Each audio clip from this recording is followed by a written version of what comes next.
If you have ever cherished any dreams of violent insurrection, you must abandon them. There is no way in which the party can be overthrown. The rule of the party is forever. Make that the starting point of your thoughts." He came closer to the bed. "Forever," he repeated. "And now let us get back to the question of how and why. You understand well enough how the party maintains itself in power. Now tell me why we cling to power. What is our motive? Why should we want power? Go on, speak," he added as Winston remained silent. Nevertheless, Winston did not speak for another moment or two. A feeling of weariness had overwhelmed him. The faint, mad gleam of enthusiasm had come back into O'Brien's face.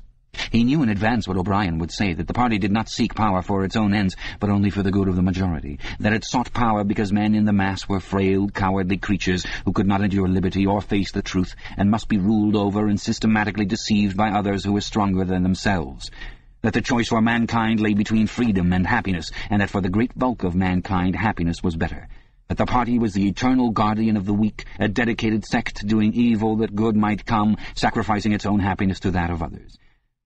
The terrible thing, thought Winston, the terrible thing was that when O'Brien said this he would believe it. You could see it in his face. O'Brien knew everything. 1,000 times better than Winston, he knew what the world was really like, in what degradation the mass of human beings lived, and by what lies and barbarities the party kept them there. He had understood it all, weighed it all, and it made no difference. All was justified by the ultimate purpose. What can you do, thought Winston, against a lunatic who is more intelligent than yourself, who gives your arguments a fair hearing, and then simply persists in his lunacy? "You are ruling over us for our own good," he said feebly. "You believe that human beings are not fit to govern themselves, and therefore—" He started and almost cried out. A pang of pain had shot through his body. O'Brien had pushed the lever of the dial up to 35. "That was stupid, Winston, stupid," he said. "You should know better than to say a thing like that." He pulled the lever back and continued. "Now I will tell you the answer to my question. It is this. The party seeks power entirely for its own sake. We are not interested in the good of others. We are interested solely in power. Not wealth, or luxury, or long life, or happiness, only power. Pure power. What pure power means you will understand presently. We are different from all the oligarchies of the past in that we know what we are doing. All the others, even those who resembled ourselves, were cowards and hypocrites. The German Nazis and the Russian communists came very close to us in their methods, but they never had the courage to recognize their own motives. They pretended, perhaps they even believed, that they had seized power unwillingly and for a limited time, and that just round the corner there lay a paradise where human beings would be free and equal. We are not like that. We know that no one ever seizes power with the intention of relinquishing it. Power is not a means, it is an end. One does not establish a dictatorship in order to safeguard a revolution. One makes the revolution in order to establish the dictatorship. The object of persecution is persecution. The object of torture is torture. The object of power is power. Now do you begin to understand me?"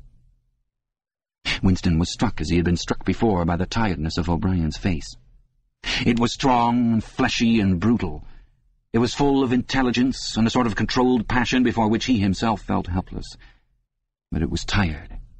There were pouches under the eyes, the skin sagged from the cheekbones. O'Brien leaned over him, deliberately bringing the worn face nearer.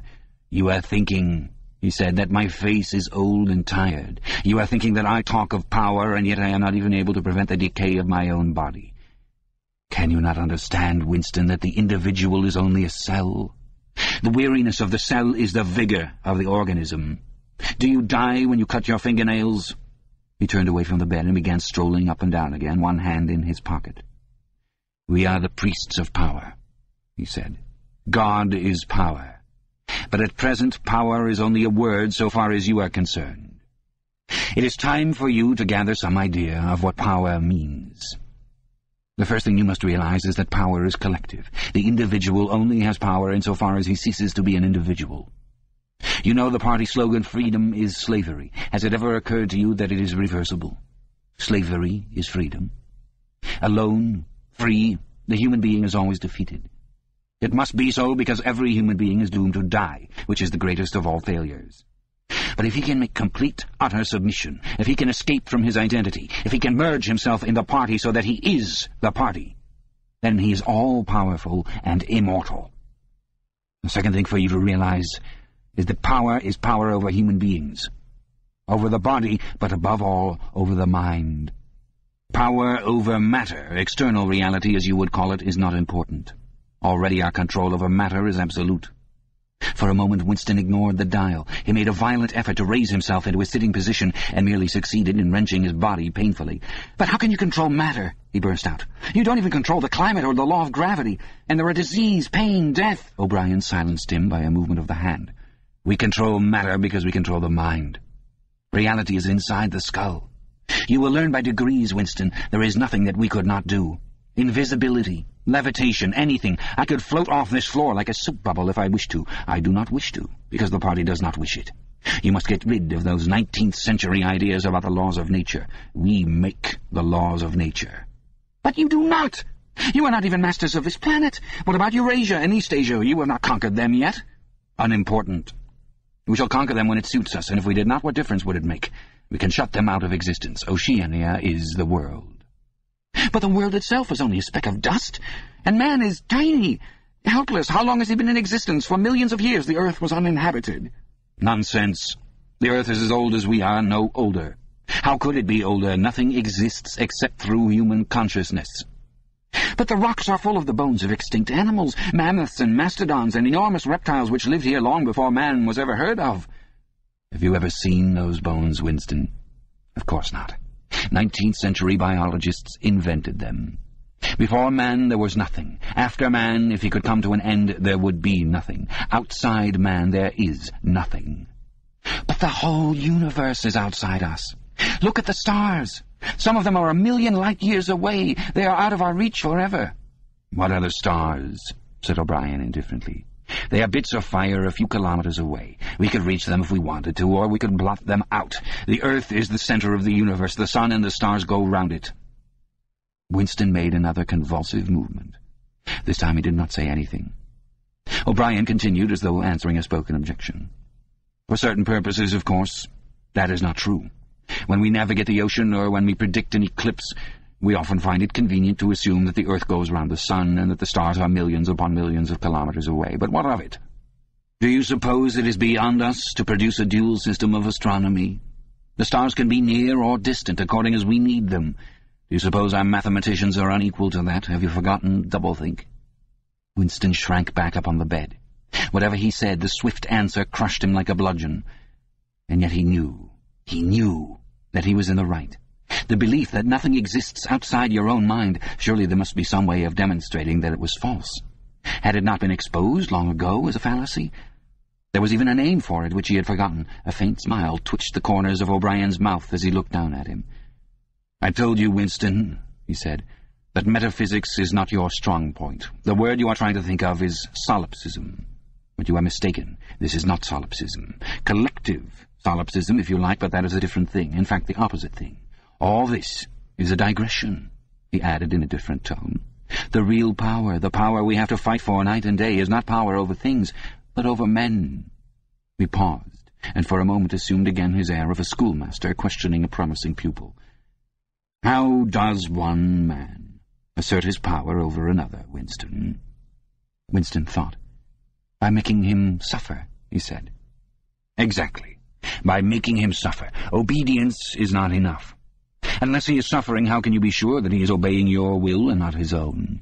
Power is in inflicting pain and humiliation.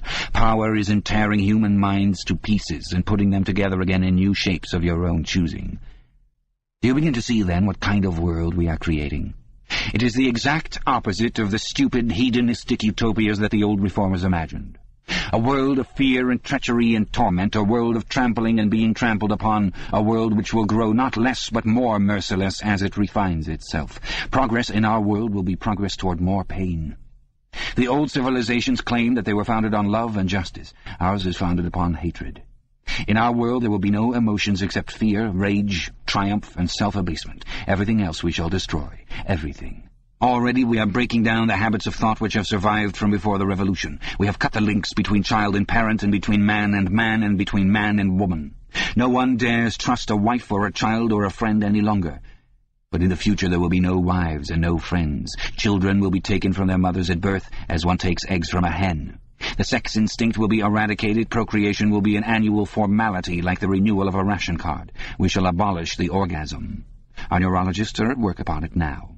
There will be no loyalty except loyalty toward the party. There will be no love except the love of Big Brother. There will be no laughter except the laugh of triumph over a defeated enemy. There will be no art, no literature, no science. When we are omnipotent, we shall have no more need of science.